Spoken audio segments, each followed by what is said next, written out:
en nuestro Congreso local, desde luego. Pues es algo que yo quisiera que lo supiera, lo conociera lo más en detalle posible todos los sonorenses, todos sin excepción, porque a todos les toca el reparto de lo que hubo en el Congreso esta semana pasada.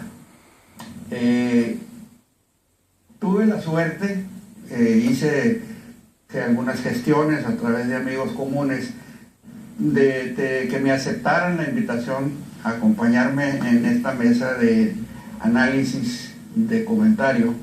Dos excelentes amigos de este programa ya han estado aquí, dos diputados de la 60 legislatura, los dos que a mi juicio son los únicos que se escapan de lo calificativo que está mereciendo esta legislatura, que realmente ha sido una enorme decepción, al menos para su servidor y amigo, el Chapo Romo.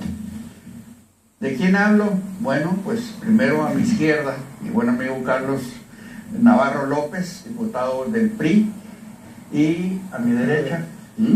Perdón, te lo aclaro. Ya los iba a cambiar. Bueno, no se ofenden, ¿verdad? No, diputado por supuesto del PRD, disculpe ustedes, disculpa Carlos.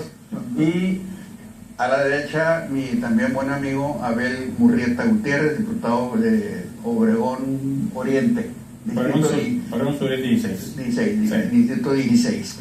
Ellos dos han cargado sobre sus espaldas el peso de la verdadera oposición, si bien reducida, pero oposición firme, constante a las arbitrariedades y tropelías con que se ha cometido desde que empezó este gobierno de alternancia. Pero bueno, que sirva de introducción esto. Ya saben que el tema es entonces la aprobación del paquete fiscal 2015, que podíamos dedicar a esto, porque de los aspectos relevantes se deriva después todo lo que se aprobó y las discusiones que han seguido. La iniciativa de ley de ingresos, Carlos, ¿qué nos puedes decir de esa iniciativa? Lo más relevante, lo que te llamó a ti la atención de cuando si es que tuviste en tus manos con oportunidad los documentos. Muy bien, gracias don Oscar, me da mucho gusto compartir esta mesa de análisis con usted, con el diputado Abel Murrieta, a quien he conocido y respeto en esta legislatura, en su trabajo. Primero quisiera decir una cosa, para entrar al tema del... Adelante. La forma es de las más desasiadas que he conocido. O sea, vulgarmente se pasan por encima de los procedimientos parlamentarios, de la ley orgánica, no conocen la Constitución, el bloque mayoritario, cuando les menciona uno la Constitución, como que se enojan. Cuando el diputado Abel Murrieta, por ejemplo, hizo una serie de propuestas en lo particular, la obligación del presidente Armenta preguntarle a los 17 integrantes de las Comisiones Unidas de Hacienda si o no aceptaban las propuestas en lo particular. Nada más le preguntó al presidente Gilardo Leal, no acepto. O sea, él habla por 17 diputados que nunca le dimos la autorización. Yo a un lado de él le dije, yo soy de la comisión y estoy de acuerdo en las propuestas que hizo Abel, que ahorita las mencionará, y entonces estás en contra, estoy de acuerdo, los demás. No, el presidente dijo, alguien dijo la ley orgánica, ¿dónde? ¿En qué artículo? No conocen la ley orgánica, no puede votar un diputado por 17, como tampoco pueden votar 8 diputados a nombre de 17 para validar un dictamen. Es decir, en resumen, una vez más, como el 2013, que fue en la madrugada, que un dictamen que no estaba ni en la pantalla ni físicamente en nuestras manos, ahora otra vez, el diputado Pérez Rubio reclamó en el cuarto punto que nadie teníamos los dictámenes, ni en papel, ni en la pantalla. Entonces, eso es una grosería, es una falta de respeto. Así mismo, los diputados no pueden estar aprobando dictámenes sin conocerlos. Entonces, la forma es una vulgaridad lo que hacen el bloque mayoritario y, en este caso, en acuerdo para que las cosas se sacaran rápidamente. En acuerdo PRI-PAN, que salga rápido, que salga, porque en tiempo récord hay que sacar las cosas, ¿no? Y entonces no se profundiza nada. En el caso de los ingresos del Estado, lo que hay que destacar, yo creo, es que una gran cantidad de los ingresos son recursos federales, que efectivamente llegan, no porque nos regale la federación, es lo que nosotros pagamos en impuestos y se va para la federación, y en la ley de coordinación fiscal, que es muy injusta, por cierto, de cada peso que aportamos los ciudadanos, le regresan al Estado 20 centavos.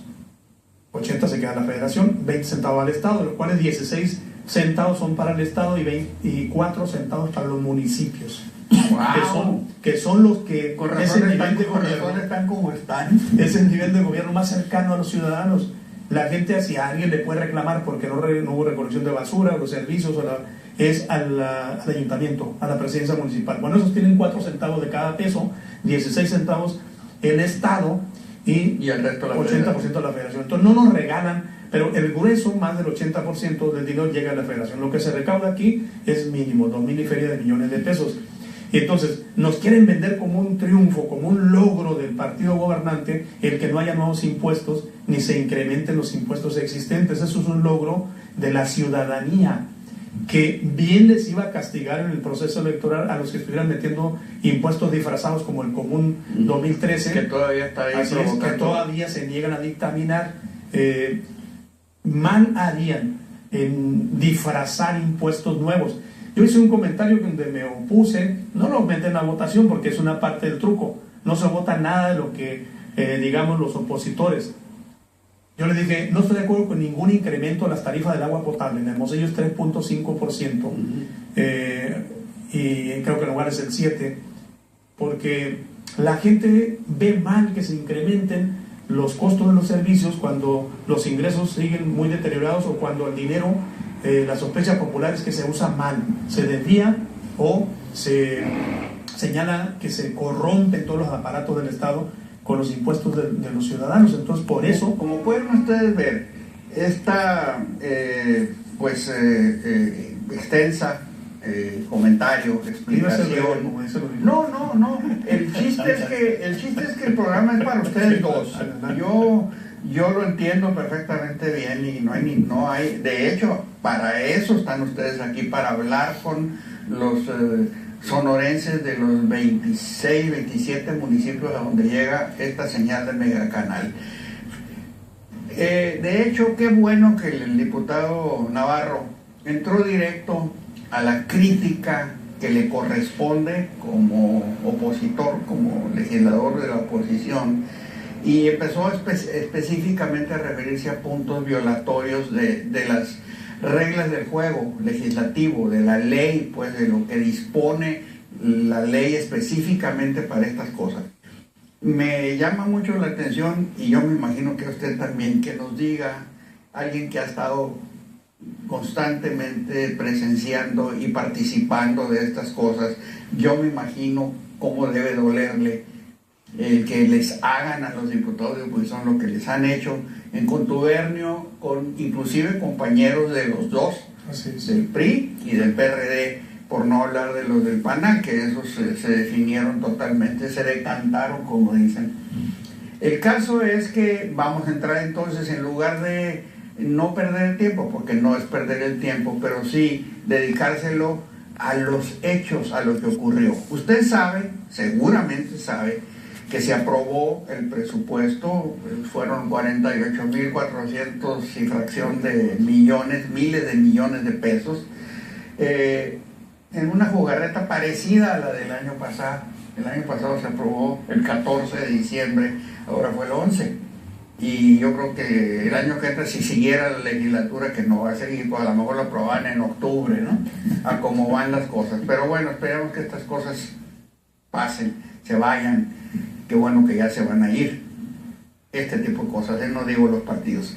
En fin, Abel, en concordancia con lo que apuntó Carlos ahorita, él habló de tu participación de las... a mí me gustaría, porque es interesante que la gente conozca lo que es el voto particular, el voto general.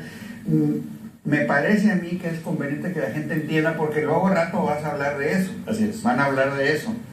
Antes de entrar concretamente a ese punto, me parece muy interesante tu planteamiento inicial. Nuestro punto de vista, mira, yo estoy impresionado de dos cosas, de las ilegalidades que mencionaba Carlos ahorita, en la aprobación de los presupuestos, porque no fue en esta nada más, fue en los 3 presupuestos. Es impresionante para mí que los sonorenses no nos demos cuenta y sobre todo no participemos cuando el primer presupuesto que me toca no hay ni sesión de comisiones. Esa acta o ese dictamen, yo no sé dónde se firmó, ni nadie de los sonorenses saben los motivos que hubo para firmarlo de esa manera. 2. ¿Cuál fue ese? El primero, cuando aprobamos el del 2013, Correcto. Ni siquiera sesión hubo. Es impresionante para mí cómo desdeñan a la sociedad y la legalidad. Yo soy abogado, estoy impresionado.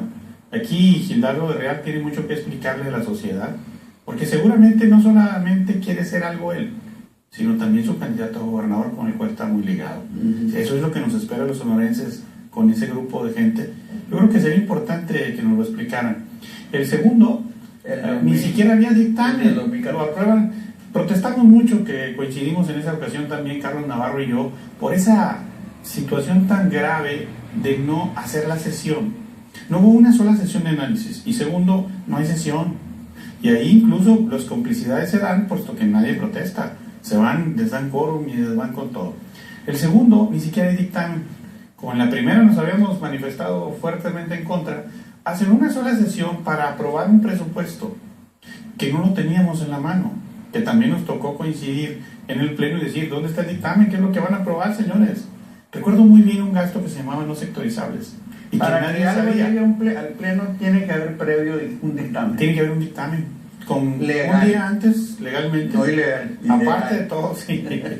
Y la otra situación que yo critico exageradamente, por lo menos en esta legislatura, que es la que a mí me ha tocado, es la falta de análisis. Resulta que manejamos el dinero de todos los sonorenses y que además es la solución de los problemas, o de muchos de los problemas de todos los sonorenses, y se hace sin ningún análisis.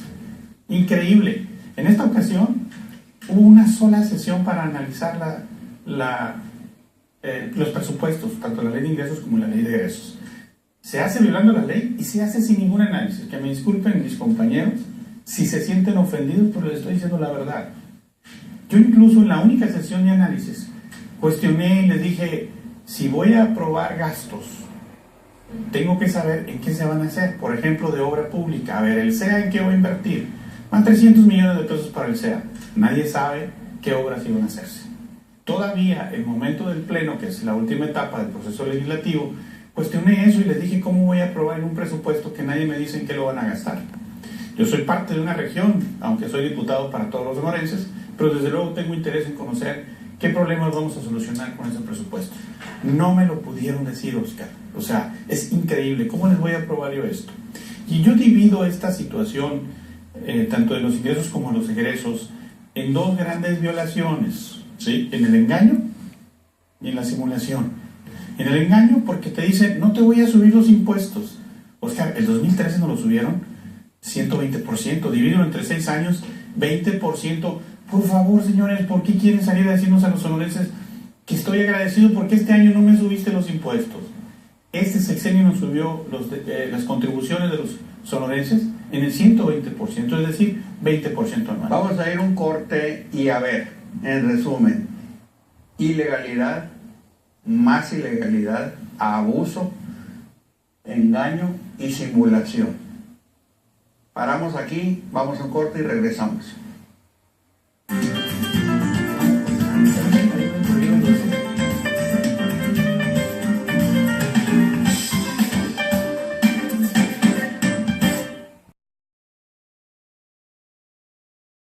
Para el segundo bloque, y tomando aviada de nueva cuenta, el dictamen de las comisiones de Hacienda primera y segunda, por comentarios de ambos diputados que fueron partícipes de lo que sucedió, partícipes casi espectadores, porque mire usted, dentro de los 48,000 y pico de millones de pesos de los que va a disponer el ciudadano Padres, ya lo dijo Carlos, una parte importante son recursos federales. No tengo la idea de qué parte es el recurso estatal, que además es obligación de que el Estado cumpla con la recaudación que tiene obligación. para tener derecho pues a participaciones federales. Es muy complicado, sí, pero es el dinero con el que se supone que se resuelven los problemas del Estado. Más allá de la nómina que ya sabemos que se ha inflado pavorosamente en este sexenio, pavorosamente, y eso lo tendrá que afrontar el que llegue después. Entonces, esta ilegalidad de donde surge el dictamen de las comisiones primera y segunda vuelve a repetirse en el Pleno, Carlos. ¿Cómo está esto? En el Pleno no tiene el legislador en sus manos nada, ningún documento. Antes era un exceso, había kilos de documentos que te ponían en ese momento. Parte del truco. ¿Quién iba a leer todo eso en ese momento? Por supuesto. Dictamen, 35 dictámenes, andas buscando a ver cuál es el que se va a discutir, y en eso ya lo están aprobando, haciendo aeróbics, dice Alberto, o sea, parándose rápido y sentándose varios diputados, y ya no hay los kilos de documentos donde te perdías buscando a ver en qué página de qué dictamen venía algo que podías o que ibas a señalar. Tampoco en la pantalla, tampoco ahí aparece. En los monitores que tienen. Y luego en el internet falla. Luego le echan la culpa a una empresa, pero normalmente cuando hay un tema de controversia fuerte, se interrumpe la transmisión en internet. O sea, opacidad. En lo oscurito se traban algunos acuerdos, se llegan a algunos arreglos, y luego nadie sabe exactamente las cantidades. Pongo el caso de la Universidad de Sonora. La Universidad de Sonora hizo una propuesta al Ejecutivo de 828, no 827, como sacan el número porque ni siquiera vieron el documento. Yo lo pedí, tráigamelo para ver la cantidad exacta. 828 millones de números redondos, 100 millones pidió el colegio académico, eran 928. Cuando se vota el dictamen, nadie sabe, ni el presidente de la Comisión de Hacienda ni el de Educación, cuánto lleva el dictamen para la Universidad de Sonora. Nadie sabe, y ya votaron. Y al siguiente día nadie tiene en sus manos el dato, hasta que yo exigí al jurídico el dato exacto de la universidad, porque vi escrito y publicado un voto particular reclamando los 100 millones de pesos que pidió no el rector, el colegio académico, que es como el consejo universitario, la representación de alumnos, profesores y autoridades. Dice, no ocupamos eso para crecer, sino para seguir funcionando. Apenas para seguir. Y eso no incluye aumentos de salario ni nada. Eso es febrero, marzo. Bueno, a la hora de la hora, nadie tiene en sus manos el dictamen. Van 50 millones que junto con los 828 dan 878. Eso no es un triunfo, un logro de nadie. Es simple y sencillamente hacerle un ajuste a una propuesta que iba por abajo de este año. Es decir, el Ejecutivo sigue maltratando a la universidad sin ninguna razón, sin ninguna explicación. Simple y sencillamente los recursos deben ser, como en el dicho en otras partes, discrecionales. ¿Te portas bien? Entonces te hago llegar recursos, y si no, te doy una feria. Así es. Entonces la educación no está bien tratada. Puntualizo lo otro: la Oficialía Mayor, que es de nueva creación, tiene 2.749 millones de pesos para obras. Increíble. Si no lo señalamos y denunciamos, ahí queda, son obras. Cuando hay una secretaría, la SIDUR, para hacer obras, también hace CEMECOP, etc. Pero le decimos, ¿por qué 2.749 para obras? ¿Cuáles son las obras? Nadie sabe. Es para cuando ya se definan las obras, y entonces Oficialía Mayor va a ver a qué dependencia ejecutora le va a mandar el dinero y la obra. Mentiras, es el gasto discrecional del gobierno, del Estado, de casi 3.000 millones de pesos, que no saben todavía para qué ni quiénes lo van a gastar. Es la mejor obra. Con esto concluyo, la mejor obra, se los dije. Se van a hacer para obras y no saben cuál es la mejor obra o la mejor inversión es en educación. Denle a la universidad los 50 millones que le faltan, ya le pusieron 50 de esos 2.749 que tiene Oficialía Mayor. Pero hay una cerrazón, porque ahí está el dinero de las campañas. Claro, claro, y ahorita vamos a ir para allá. Pero ya que está tocando, Carlos, el aspecto de los recursos asignados a dos de las más importantes instituciones de educación pública en el Estado: Universidad de Sonora, en la que yo estudié mi secundaria y preparatoria en mis tiempos, y el ITSON, a quien constantemente han estado castigando invariablemente, ¿no? Dale y dale y dale y pégale y pégale. Creo yo, y es mi modesta opinión, que ambas instituciones siguen mejorando en su calidad, en la calidad del servicio que prestan, a pesar de el castigo brutal que se les impone. De ahí, en alguna forma, terminan surgiendo las inconformidades, tanto de los trabajadores como los académicos. El ITSON parece estar libre de movimientos hasta la fecha, ¿no? No conozco yo, es una institución más tranquila, es más chica también, pero es igualmente importante, cubre una amplia necesidad en el sur. Y tú has estado interviniendo constantemente, buscando la forma de que se les resarza de lo que se les debe. No son regalos, es dinero que se les tiene que entregar.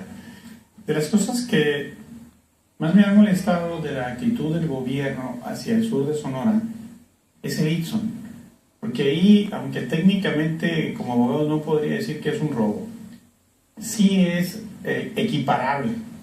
Fíjate qué curioso, al ITSON no solamente no le dan, le quitan dinero. El ITSON, con las cuotas que cobra, que son bastante altas, y algunas otras actividades de sorteos o cualquier otro tipo de actividades, tiene un concepto de ingreso que se llama ingresos propios, que este año es por 149 millones de pesos. Ese dinero es aportación de los cajemenses sobre los estudiantes, que en su mayoría son del sur, y que son de muy escasos recursos. Quizás piensen estos señores que la gente del sur es rica, y que puede 7,000 u 8,000 pesos que le cuesta el semestre a un estudiante de ITSON, lo pueden sacar de cualquier parte. Entonces, ese dinero, en lugar de servirle a la propia universidad, al propio ITSON, para su mejoramiento académico, es tomado por el gobierno del estado. Si el ITSON plantea un presupuesto y la parte federal, que es 1 a 1 con la del gobierno del estado, le tocaban 375 millones de pesos, el señor gobernador lo primero que hace es quitar los 149, dice, esos 149 que están ahí son míos, ya los puse. Señores, nos están robando el dinero, porque ese es un robo a donde más deberíamos tener cuidado, hacia los jóvenes y a la preparación académica. Las universidades son una palanca enorme de desarrollo. Mientras mejor calidad tenga, seguramente más competitiva es la región. Sin embargo, estos señores no lo hemos podido hacer porque simple y sencillamente se apoderan de ese dinero. Y te descuentan, dice, de lo que a mí me tocaba, ya te di 149. ¿Cuál di? Te los estás robando. Así lo hay que señalarlo. Y esa situación me parece del tamaño del sur de Sonora o de todo el estado, que estén robando el dinero de la educación. Y yo lo he peleado y les he pedido una sola cosa, una justificación para eso. Dime en qué disposición legal te fundas para llevarlo a cabo, sin que hasta la fecha me lo Ahorita, en un momento más adelante, vamos a entrar a un tema que es espeluznante. Lo que está moviéndose alrededor de esa dependencia fantasma porque no está legalmente en la ley del servicio público estatal, hasta donde yo sé, no se ha votado, no en ningún momento, oficialía mayor, que no es secretaría, pero tiene, fíjese usted, no es secretaría, sin embargo tiene funcionarios que son subsecretarios, ahí en la nómina de oficialía mayor, por lo que yo investigué. Esa es una aberración, una atrocidad, una asquerosidad que está enfrente de las narices de todo Sonora. ¿Y qué pasa? Pues no pasa nada. Ellos lo saben, los legisladores, y debiendo ser una fuerza dura, maciza, constante, consistente, de parar las atrocidades estas, pues se ven abrumados por la suma de voluntades oscuras que hay allí, de todos los partidos, incluyendo la bancada de mi estimado amigo Ariel, ya no digamos la Alcira Chanque, ya es la señora Bisagra, le dicen a la señora, ¿no? Vamos a ir a un corte y vamos a regresar un instante, el segundo corte. Vámonos.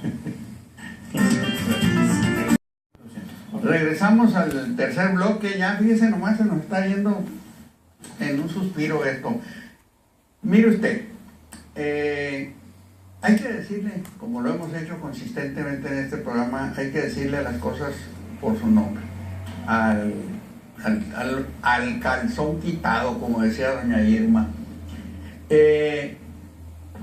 Esto que ha estado sucediendo en el Congreso, no ahora con esto, el año pasado y el antepasado y en la legislatura anterior, aunque eran tanto cuanto porque la mayoría no la tenía el PAN, no estaba, no había mayoriteo como el de ahora, pero con la alianza, pues esa alianza que yo calificaría de otra manera, más que como alianza del PANAL sobre todo, y la prostitución legislativa de la señora Alcira Chang, que ya dio lugar a un término, me dice Carlos, así en el léxico popular, ya alcirió, anda alciriando, como diciendo, pues anda vendiendo su voto al mejor postor o quién sabe qué andará vendiendo.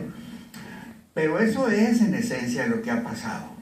No hay el argumento aquí, y lo sometemos al escrutinio de usted, el argumento de que se están haciendo las cosas por el bien de las mayorías, por el bien de los más, por el bien común famoso.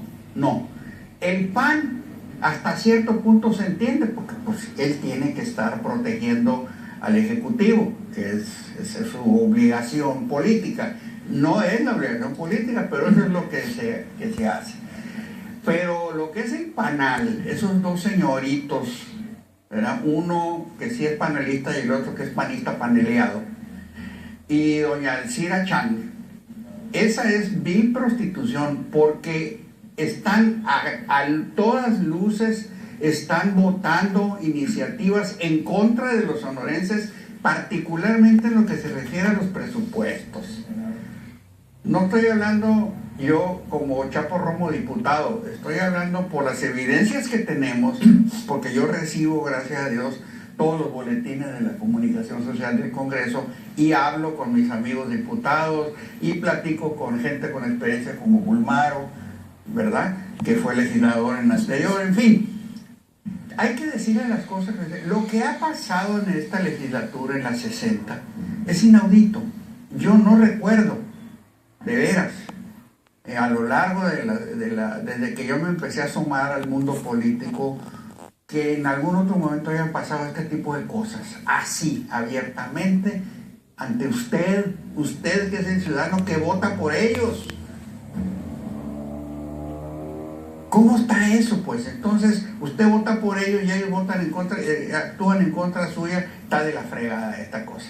Vamos a seguir adelante, y yo sí quisiera, porque a lo mejor no alcanza el tema, yo sí quisiera darle una escudriñada a esta cochinero que se llama Oficialía Mayor, que fue creada, si usted lo recuerda, y si no se lo digo, cuando renunciaron a don Carlos Tapia Tiazarán como contralor, profundamente desacreditado por su pésima actuación como contralor, como encubridor, pues, del gobernador.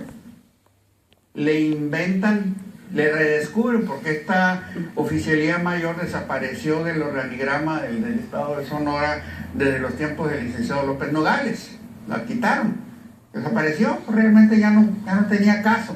Pues ahora, ¿no?, con el modernismo de la alternancia, la vuelven a sacar para seguirlo manteniendo al señor Carlos Tapia, que es un corruptazo, al frente de esta secretaría. Y mire usted los datos para que después mis compañeros diputados nos digan cómo están las tripas ahí. En el 2013, que fue cuando se creó, tuvo un presupuesto de 56,5 millones de pesos. Ilegalmente, porque no es la Oficialía Mayor no existe pues legalmente, pero ya en 2014, este año, tuvo 2,274 millones de pesos. Vaya brinco, ¿no? De 56 a 2,000. Pero para el 2015 ya se fue a 3,194, y efectivamente aparecen en sus funciones cosas aberrantes como obras. Oficialía Mayor, ¿sabe usted qué era la Oficialía Mayor? Era la que manejaba las nóminas y los puestos de trabajo, era la labores administrativas. Sí, labor administrativa, sí. ¿No? Esto es lo que está pasando. Y cierto, la sospecha, confirmada porque conocemos las mañas de los panistas, esta barbaridad de dinero va a ser para gasto electoral. De hecho, yo pienso que ya lo está haciendo, están gastando por adelantado ya. A ver, ustedes que tienen los pelos de la burra en la mano, ¿legalmente existe oficialía mayor o no?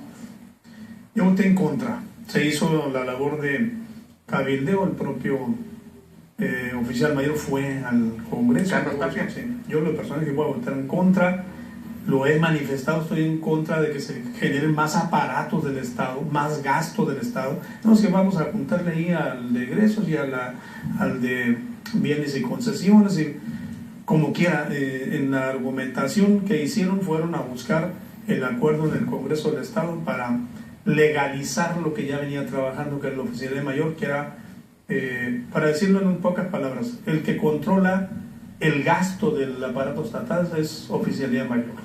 Una cosa inaudita, ¿no? No es el de Hacienda. ¿Cuándo fue eso, Carlos?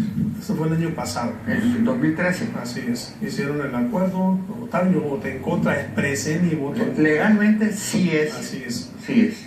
Lo habían echado legalmente, entre comillas, ¿no? Porque lo hicieron como esto del Congreso. Y no tenía, incluso se los acabo de reclamar, no tenía, jamás dijeron que era para acumular 2.700, de esos 3.000 y ferias, 2.749 millones para obras. Eso es un nuevo invento, es una manera hoy de tener el dinero, la liquidez para hacer todo lo que quieran hacer con toda la discrecionalidad del mundo.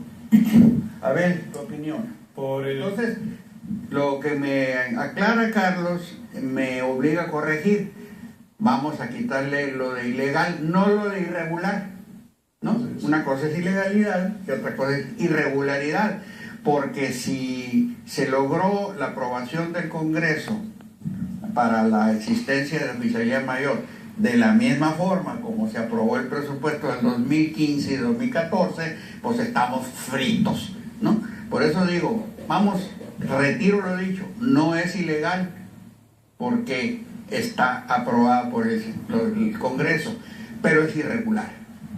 A ver. No le quites tanto lo de ilegal, porque al final de cuentas... Eso me gusta. Al final de cuentas, independientemente que sea creada, todos los órganos del Estado tienen una función y su presupuesto debe ser específico para esas funciones.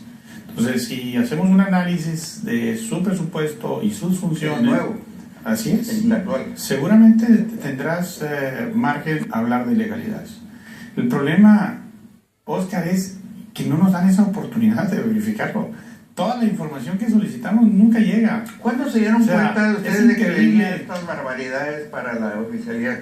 ¿En qué momento supieron ustedes que de este dinero y de qué cosas supuestamente se iba a trabajar? Mandan un proyecto de presupuesto y es donde vienen a veces de manera general. Y cuando ya intentas o haces el esfuerzo por desglosar, te das cuenta que no viene mucha información.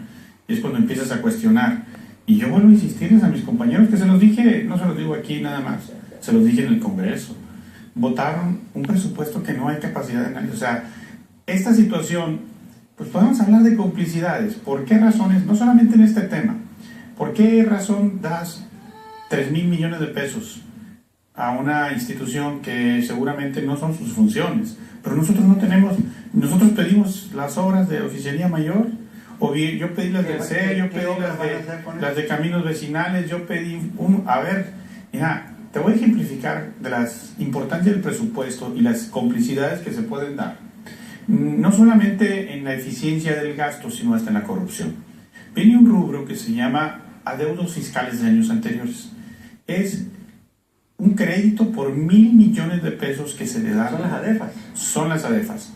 Para el público que a lo mejor no entiende esto, es el gasto corriente que no pagó la administración. La operación de este año estaba presupuestada contra un ingreso que además el ingreso se excedió. Entonces yo lo primero que pregunto, les digo, ¿por qué tienes adeudos cuando tienes ingresos superiores a los establecidos? Pues ¿por qué quedaste a deber? 2. Ese adeudo crece del 0.2% de un presupuesto de 32.000 millones de pesos de la administración anterior, es decir, 150 o 180 millones de pesos, a más de 1.000 millones de pesos, 10 veces más de 10 veces crece ese adeudo. Y además les digo, explíquenme esto para poder hacer un presupuesto. Yo no sé quién puede aprobar un presupuesto sin saber por qué se está dando un crédito por 1.000 millones de pesos. Pero la nota de corrupción o la posible corrupción viene en lo siguiente. la fama pública de esta administración es que cobra el 30 por pagarte. Y resulta que nosotros en el Congreso le decimos, toma 1,000 millones de pesos para que pagues adeudos, pero no sabemos a quién. Yo les pedí, y es más, hasta la fecha no me lo han dado, ¿a quién les debes y a quién le vas a pagar? Porque lo correcto es hacer público esto, ¿no? O sea, pero aquí primero le da el dinero y luego... No, tú le dices, pues sí, págale a quien quieras. Ahora sí va a tener 1,000 millones de pesos para decirle, dame el 30. Y eso para mí es ser cómplices de corrupción. Claro. ¿Quién de mis compañeros diputados que aprobó esto sabe a quiénes les van a pagar y por qué se debe esto? Esa es la forma de que se está presupuestando. Por esa razón, y se los dije, se los reitero públicamente, ¿cómo te pones a autorizar un presupuesto que además de no analizarlo, fomentas la corrupción? Y todavía no estoy hablando de la aplicación eficiente de los recursos o de la aplicación política de los recursos, que esa es la otra parte importante de esto. A ver, a ellos les interesa mucho Hermosillo. De repente tienes presupuestos de SEA, FOSI. FOSI es 100% Hermosillo, son más de 400 millones de pesos. Y obra etiquetadas, falta la que todavía van a operar, como dice Carlos, con ¿son recursos federales? oficialía, la mayoría. Van a etiquetar para Hermosillo. Estás acumulando más de 1,000 millones de pesos, como 1,500 millones de pesos. Cajeme, con toda la gracia que dicen algunos se logró, no llegamos a 90. ¿Por qué? Pues claro que los votos que les interesan son los de Hermosillo, no los de Obregón. Mira, esto es el misticismo y la, ¿cómo te pudiera decir? Irregularidad de esto es de tal tamaño que lo más sagrado que debemos de tener, que es el dinero de la sociedad, dárselo a conocer. En Cajeme se tuvo la iniciativa y se pidió que se fuera a explicar este presupuesto, los criterios para repartirlo. Se juntaron más de 5,000 firmas y aparte todas las organizaciones productivas. Gildardo Real se negó a ir abiertamente. Entonces, es increíble que esto suceda. Autorizas presupuestos que son para corrupción, yo te lo puedo asegurar. ¿Cómo le vas a autorizar a DEFA sabiendo por 1,000 millones de pesos sin saber a quién, sin saber por qué, y además para que cobre el 30? Yo estoy total desacuerdo. Y además ocultas todo. ¿Por qué no se lo decimos a la sociedad? Señores, esto es el dinero que hay, no va a alcanzar para solucionar todos los problemas y se va a invertir y se va a gastar de esta manera. Gildardo Real seguramente va a andar muy pegado a Javier Gándara. Porque no va a andar. Ojalá se suba el templete en Cajeme para que sepan lo que estamos pensando los cajemenses, la mayoría de los cajemenses, que nos negó la oportunidad. Es una grosería del tamaño del Estado decirle a los cajemenses, no te quiero informar qué voy a hacer con tu dinero, ¿sí? Y quienes hayan sido cómplices de él, ojalá se suban también al templete con él. A ver, pregúntame una frase para la historia del diputado Gildardo Real. La acabo de ver, está publicada y la escuché en la grabación. La universidad tiene dinero, lo que no tiene es presupuesto. O sea, Cantinflas se moriría de coraje porque alguien lo invita de esa manera. Podría ser al revés, sí, que tuviera presupuesto, pero no dinero. Pero el diputado se entendería mejor, ¿no? Anda es que es lo malo cuando se junta con gente que anda además muy cruzada. Sí. Pues. Y quiero agregar lo que decía el diputado Abel Murrieta. En este asunto de los 900 millones para lo tomaron como ingreso del Estado, es decir, no le vas a pagar a los acreedores, entonces va a ingresar al Estado, como ingresos del Estado. Pero además hay otra situación muy grave. Entonces los cuestionamos en la reunión con el área financiera. El subsecretario de Egresos, Gerardo Encinas, respondió cuando le preguntamos ¿a quién le van a pagar? Bueno, ¿a quiénes son los acreedores? En primer lugar, digan ¿a quién le debe el Estado? ¿Y a quiénes le van a pagar y con qué criterios? Si porque sean azules o porque sean socios. Porque van a dar el 30, que la gente está diciendo en la calle. O sean socios de alguien que tenga poder ahí. ¿Cuáles son los criterios? El señor dice, batallón, le pasaron tarjetas y no hallaba cómo responder algo más o menos creíble, y al último respondió dependiendo de la antigüedad. Ojalá fuera cierto que las facturas más antiguas y las nuevas fueran al último. Ojalá fuera cierto, pero después de que lo tarjetearon y eso, como que no le pareció a él que eso debía ser un compromiso grabado. Porque si alguien tiene una factura de enero, pues tiene que decir, págame a mí primero, de enero de 2014. Eso fue el criterio que dijo el subsecretario de Egresos de Hacienda. Pero efectivamente ese dinero lo toman como diferimiento de pago, es decir, que se pague en 2016, el que esté, ¿no? El que venga. 2015 que no se pague, y ese dinero es como ingreso del Estado. Por eso vamos a irnos al último corte, pero nos queda flotando en la mente la idea de que ahora como nunca el que venga detrás que arree, y vaya que va a tener que arrear con un Estado hecho materialmente trizas. Un corte y volvemos. El máximo jugo posible de estos 13 minutos y medio netos que deja este último bloque. Entonces quedamos en que el presupuesto aprobado de esta manera tan interesante, tan chistosa, diría yo, dolorosa, chistosa, fue de 48.400 en números cerrados. Si sumamos los presupuestos de los 6 años, porque este ya es para el 6º año del gobierno, pues vamos a andar muy cerca de los 300.000 millones, de los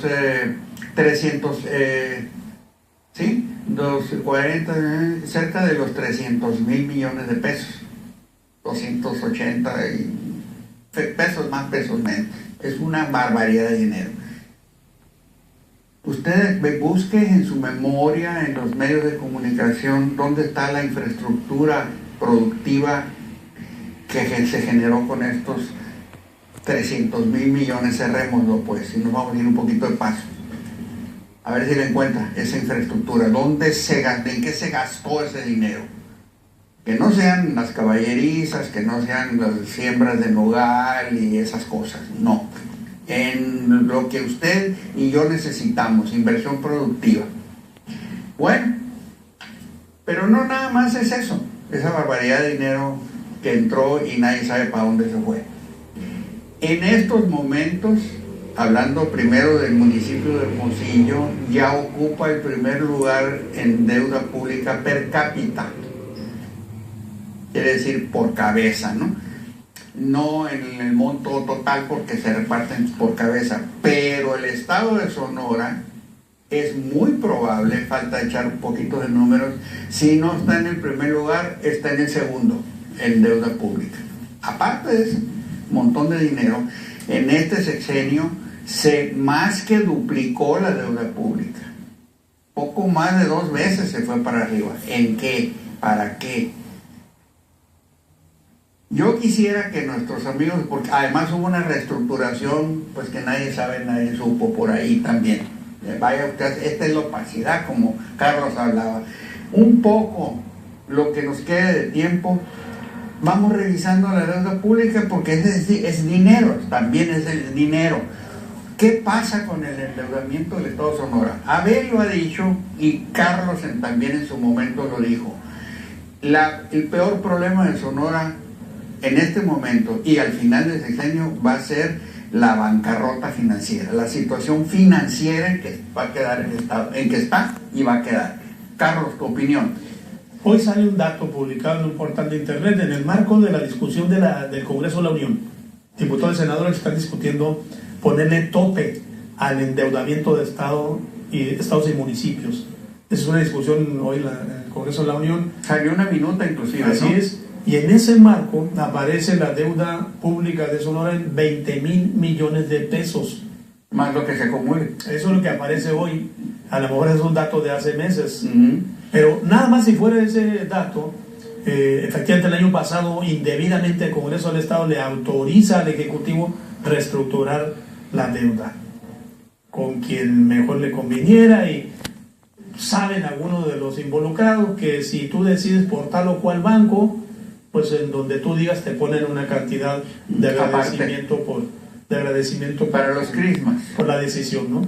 Entonces eso de suyo lleva también un asunto de corrupción, el de tomar una decisión legal, que es Congreso del Estado, dice sí, está bien, autorizamos al Ejecutivo para que reestructure, y luego buscan sacarle tajada personal a ese tipo de medidas. Lógicamente hubo quienes nos opusimos, porque no está claro para qué se endeudan, para qué endeudan más a Sonora. Mienten cuando andan en campaña, nosotros no endeudaremos a Sonora, y luego llegan y duplican la deuda. Nunca queda claro para el ciudadano de a pie que esa deuda significó, por ejemplo, 10 preparatorias nuevas o 5 universidades, no cambio de nombres, no de que la universidad se llamaba, era así, se llama acá, no.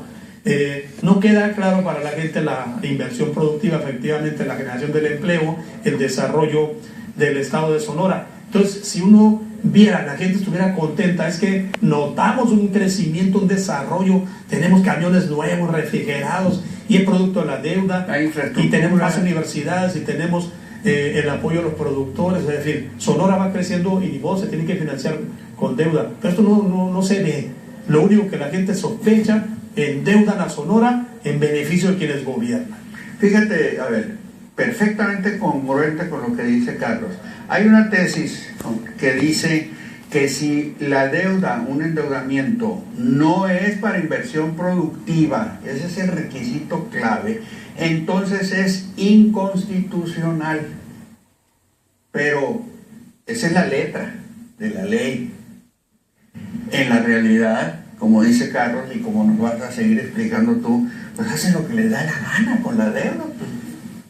Se duplicó la deuda, se recibió como en 10,000 millones de pesos aproximadamente, vamos redondeando, y ahorita ya anda arriba de los 20, porque faltan todavía cosas por considerar, son 20 más lo que anda volando.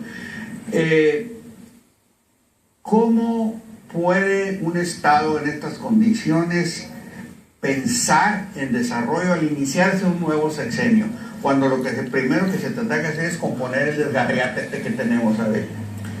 Lo primero que hay que hacer es asumir las responsabilidades. Aquí hay una gran responsabilidad del Ejecutivo y una gran responsabilidad del Congreso, porque mucha de esa deuda está autorizada por el Congreso.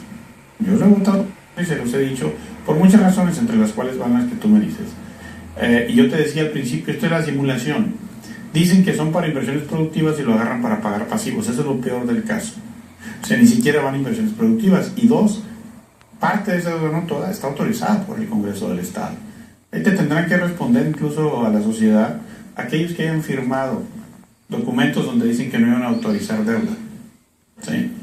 Yo en lo particular, en cuanto a la reestructuración, pudiera pensar que es positiva, si te van a dar mejores tasas. El problema es por qué aumentas la deuda, por qué autorizas la deuda. Yo estoy totalmente en contra de eso y se los he dicho todas las veces. Y el principal problema del Estado va a ser el financiero. Te garantizo que ese documento, bueno, aquí hay dos deudas importantísimas y todas van a dar a donde mismo. La del Estado, que seguramente, si no estamos en el primer lugar, lo estamos peleando. Lo que pasa es que no está registrada toda la deuda. Desde el año pasado, cuando se hacía el presupuesto, yo venía preguntando cuánto debemos a los proveedores, por ejemplo. O la deuda del ISTESON, aunque no esté reconocida, esa deuda no está registrada, Oscar. ¿Pero son más de 3,000 millones de pesos. ¿Por qué no está registrada? Porque no fuiste a pedirla. La CTM, no pagaste. El CTM acaba de sacar, habla de más de 4,100 y pico de millones. Entonces, el problema es que se tienen que pagar. Es algo que dejaste de pagar. No fuiste a un banco a pedirle. Pues. Tú tienes que pagar algo. Por lo tanto, no está registrado. Pero eso es deuda. ¿Y los proveedores? ¿Y ese dinero para dónde es deuda? Diría? Pues todavía lo estamos buscando. Para eso estaba en Tere, para que nos... Pues doña Tere está ahí en complicidad con ellos. Cuando fue con nosotros nos dijo, pues yo no sé, dijo, allá pregúntenle a los otros porque yo no sé, a mí no me lo han dado. Sí les dijo, así no lo dijo. Qué cinismo, ¿no? Que nada más 1.502 millones le debía Hacienda al Fondo de Pensiones y Jubilación del ISTESON. Es el dato que le pusieron ahí. Que no le da, no le es el dato que reconoció el ISTESON, 1.500. Pero a ver, mucho dinero, ¿no? Eso tú eres un diputado representante de un partido de izquierda, que son los que usualmente abogan más pues por la gente que menos tiene. Ese es el emblema tradicional. Pero que ese dinero que no entregó Hacienda al ISTESON no son participaciones tanto del gobierno, porque como patrón, pero también de los trabajadores, de lo que les retienen. Claro. O sea, no le están robando ese dinero. Claro, pero eso hay demandas penales.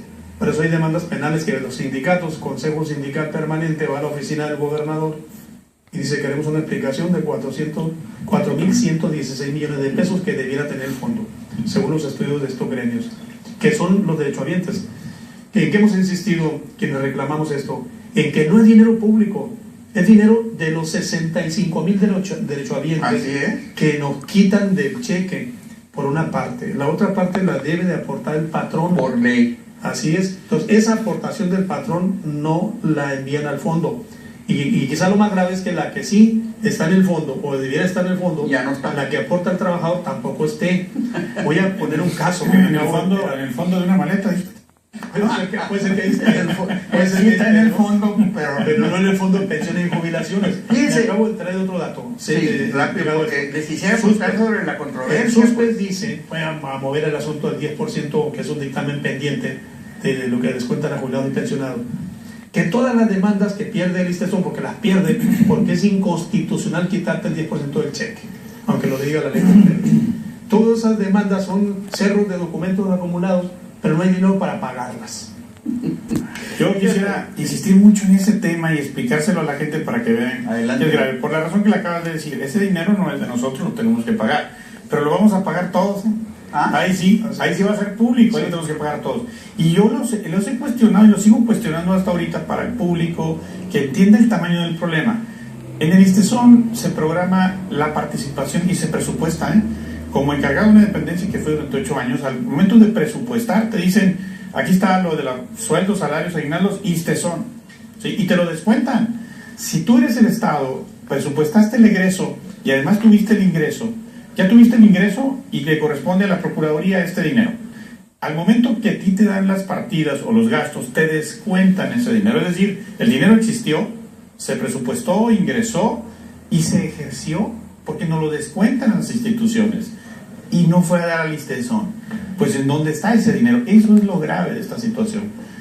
4,000 millones de pesos que no nos han podido explicar dónde están cuando ingresaron. No solamente se presupuestan, ingresan, se descuentan de las partidas de las instituciones, pero no van a dar al ISTESON. Ahí es donde nosotros decimos, bueno, ¿qué pasó? La compañera de Gilardo Real, esta señora Teresa Lizárraga, al momento de preguntarle, dice, pero a mí no me preguntes, pregúntale a los otros, porque a mí no me lo han entregado.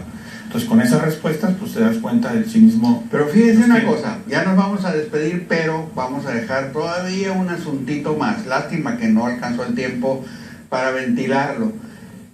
El Poder Ejecutivo es uno de los tres. Ninguno de los poderes se supone que está por encima del otro. Son iguales. Pero hay unos más iguales que otros, o menos iguales que otros, ¿no? El Ejecutivo hace lo que le da la gana. Mire usted, no solamente le han pegado de palos al ciudadano, a usted, a mí, a su compadre, a su primo, al que usted quiera. También el Poder Ejecutivo Estatal de Sonora le ha dado de palos al Poder Legislativo de Sonora. Le ha retenido, le ha dejado de entregar dinero ilegalmente, porque es ilegal retenerle un poder a otro. Y eso ha dado lugar, primero dio lugar a una controversia constitucional que después se retiró, se resolvió, según la información que yo tengo, inadecuadamente, por decirlo suavecito. A mí me dicen que hubo mochis 2 también ahí. Y recientemente, también, hartos